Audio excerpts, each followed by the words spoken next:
Timbers 360 is presented by Toyota. Welcome to this week's edition of Timbers 360. I'm your host, Jake Sivan. With the Timbers season officially complete, we'll hear from General Manager Ned Grabavoy, from Diego Chara and Christopher Velda as they reflect on the year that was. Big news around Major League Soccer. We will detail the calendar change that's coming in 2027 and let you know how you can watch every Timbers match on Apple TV starting next year. And we're going to reveal the 2026 Portland Timbers schedule. But first, let's hear from Timbers General Manager Ned Grabavoy and his thoughts on the 2025 season. You know, I go back to a little bit of just sort of assessing the season, the overall performance of the team. And it's a long season. There's a lot of different competitions as well, right? In the beginning of August, coming out of Leagues Cup, coming off the Club America game, and I know we didn't advance in that tournament, but performing like one of the better MLS teams in that tournament, how we'd been playing, you know, in the MLS season, looking at some of the additions, you know, that we made to the group in the summer. Honestly, I was about the most bullish I've been about where the team was and where the club was over the last 4 or 5 years. And then we have to be honest, we have to reflect and look at that last stretch of games and 10 games, you know, and getting into the playoffs and competing, but not advancing further. I think we fell short on results for a lot of different reasons. I don't think that there's just one specific answer to that. But ultimately, the results fell short, you know, and we started to drift and trend, you know, downwards. And so I look at those things, and obviously I think that has a tendency to have a little bit of mixed feelings of how you felt the season went overall. But look, with Phil, myself, we have alignment. There's this continued challenge for our club that we want to and should be and need to be a team that's higher in the conference, a top team in the conference, competing more consistently and further in the playoffs, and really feeling confident that, you know, we're ultimately competing for trophies. That's the goal, without question. Easier said than done. We know that in an ultra-competitive league. And that will be very much the theme this offseason. We want to talk about those top teams. We want to compare ourselves to those top teams. How are we going to get there and how are we going to do that? There's a lot of work to be done, and that's already started. I don't really look at the stretch that we had at the end of the season like we were playing that poorly along the way. I don't think we were playing that much differently than maybe we had. And for me, it's always sometimes a perfect storm of different things that come together. I think you look a little bit at maybe some of the injuries that we had. I think you look a little bit sometimes maybe some of the inconsistencies we've had with how we approach games, and that's new players you're trying to integrate quickly into the team. When you don't have a longer preseason, you know, some players started to step up and actually play well. So now you've got questions on, you know, which players should ultimately be in the lineup.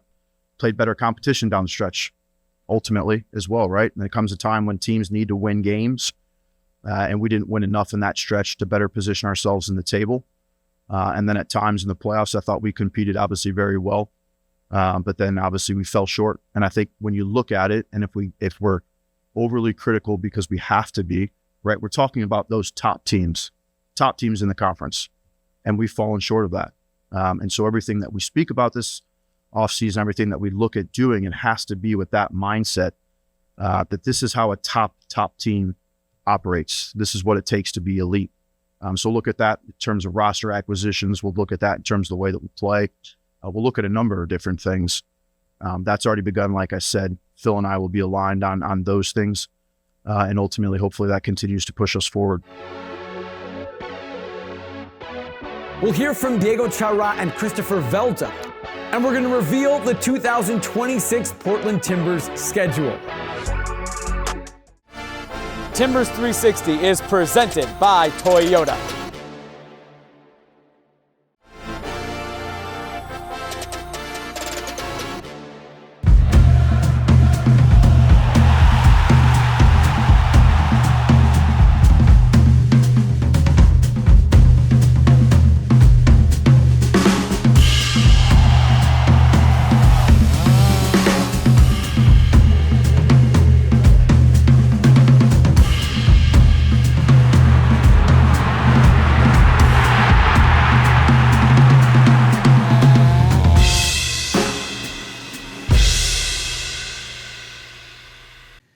Welcome back to Timbers 360.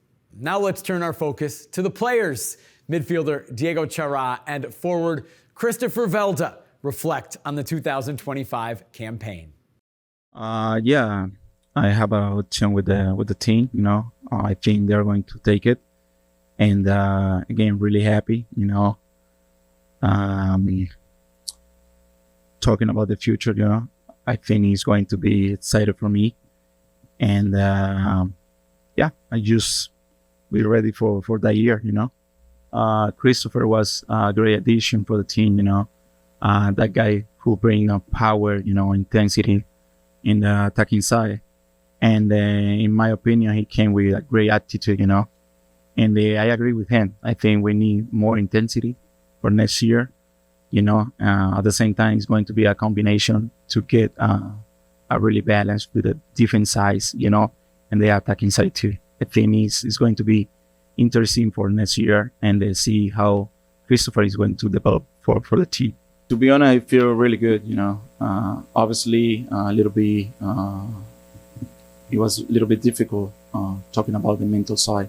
Losing that game against San Diego in that way, But at the same time, I feel very strong, to continue. I think next year is going to be a challenge, not just for me, but for the team. And I think I'm going to be ready for that challenge. What I posted on Instagram, that's fully true. The people around the club, so nice. Everybody that I meet in the streets, the fans, I really fell in love with this place so fast. So I'm super excited to be here. And yeah, I hope next season could be much more better.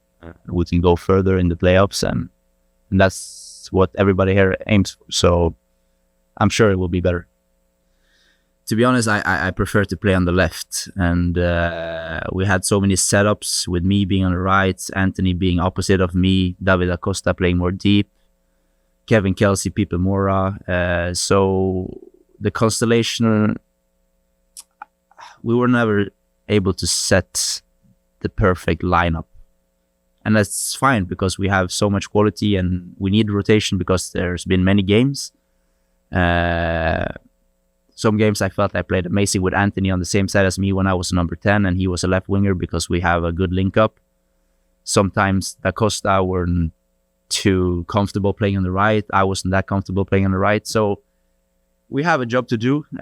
We have to find out who is best in each position, and that can change during a season as well. Suddenly I found out that I'm way much better on the right than the left, or I'm suddenly starting to score goals on the right or on the left. So yeah, we just need to find out what's best for the team, and from there we go on.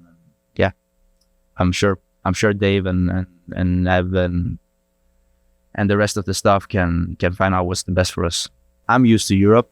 It's way tougher dressing rooms I've been inside. I think the standards needs to be set a little bit higher. What we do on the training ground, what we do in the gym. We have so many players with so much quality. We just need to get the fully potential is there. So we just need to get it out of them. I'm here to help. I think the experienced players are here to help. The whole staff is here to help. So we just need to set a culture where we have this winning mentality to push everybody, because we need everybody during a season. And yeah, I think when that comes, I think you will see a whole different team on the pitch. And yeah, we just need to keep pushing. Timbers 360 is presented by Toyota.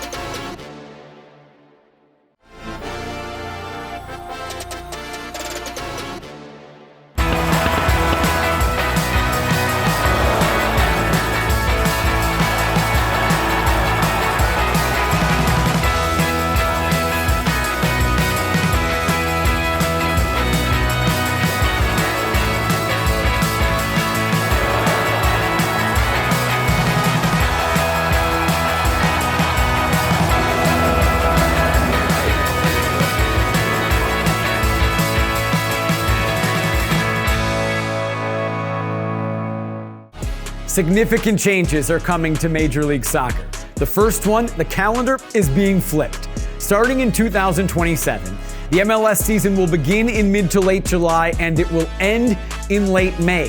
The offseason will be in the summer. The league will take a winter break from mid to late December until early February without any league games. The big reasons for doing this, number one, are to sync up MLS with the most prominent leagues around the world. That will make the transfer windows similar, which will be better for players coming into the league and players going out. Also, it will put the postseason in May, where weather will be great and there will be no international break in the middle of the playoffs. To get there, there's going to be a transition season in the spring of 2027. 14 regular season games, full playoffs, and an MLS Cup. The other major change will be that starting in 2026, the MLS Season Pass subscription will be no more. Instead, every MLS game will be included in the normal Apple TV service. So if you can watch Ted Lasso, Severance, and starting next year Formula One, you can also watch MLS and vice versa. An Apple TV subscription will be included for annual members in 2026. Those are the major changes coming to MLS. Timbers 360 is presented by Toyota.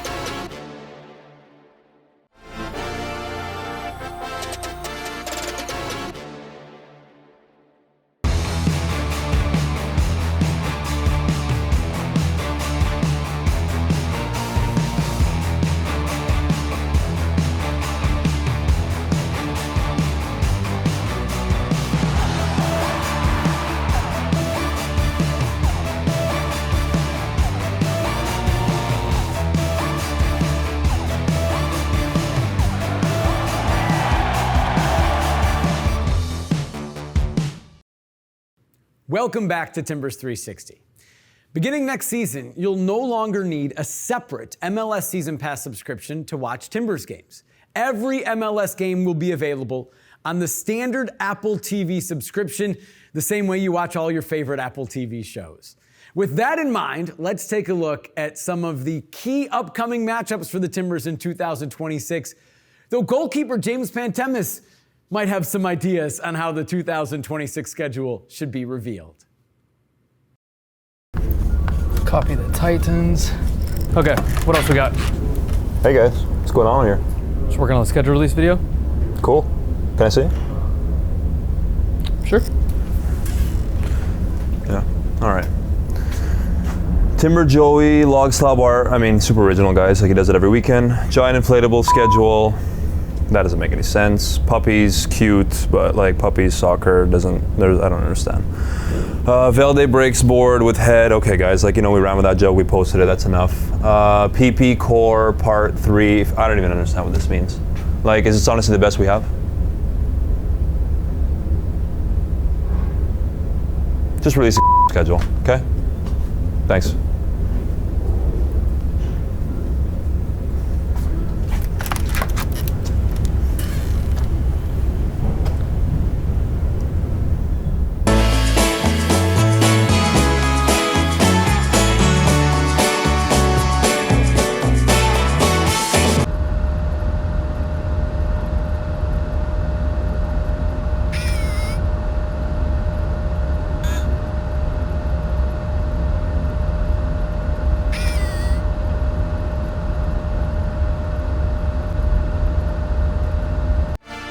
Timbers 360 is presented by Toyota.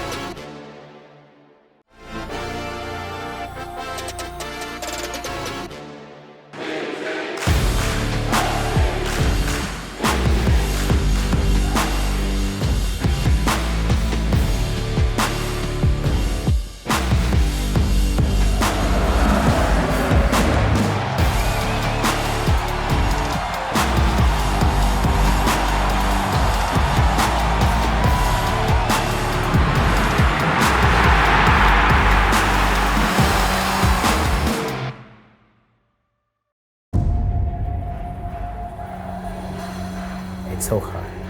It's so hard to win an MLS Cup.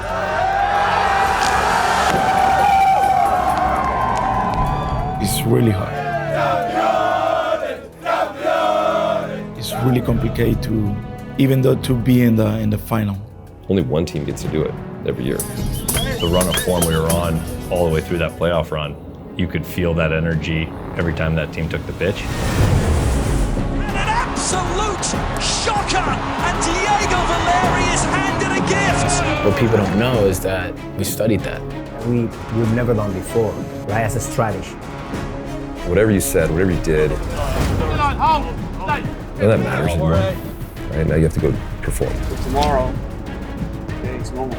Our unit's starting to grow together, and to beat us, it's going to take something special. Before the start of the season, every club is aiming to lift the trophy. Cascadia reigns! It's a first for the Timbers! The club was always on a map because of the fans. We was able to put it on the map on the football side. And that's where it's like, man, this city's so incredible and our fan base is world class. We realized how many people showed up for us when we were on Broadway, how many people showed up for us here at the stadium. History, baby! History! Y creo que todo el mundo estalló de la misma manera porque fue el primer título para el equipo y ya sabíamos que estábamos en la historia de los Timbers. Almost everything. It comes to my mind when I think about December 6th of 2015. Thanks for watching Timbers 360, presented by Toyota.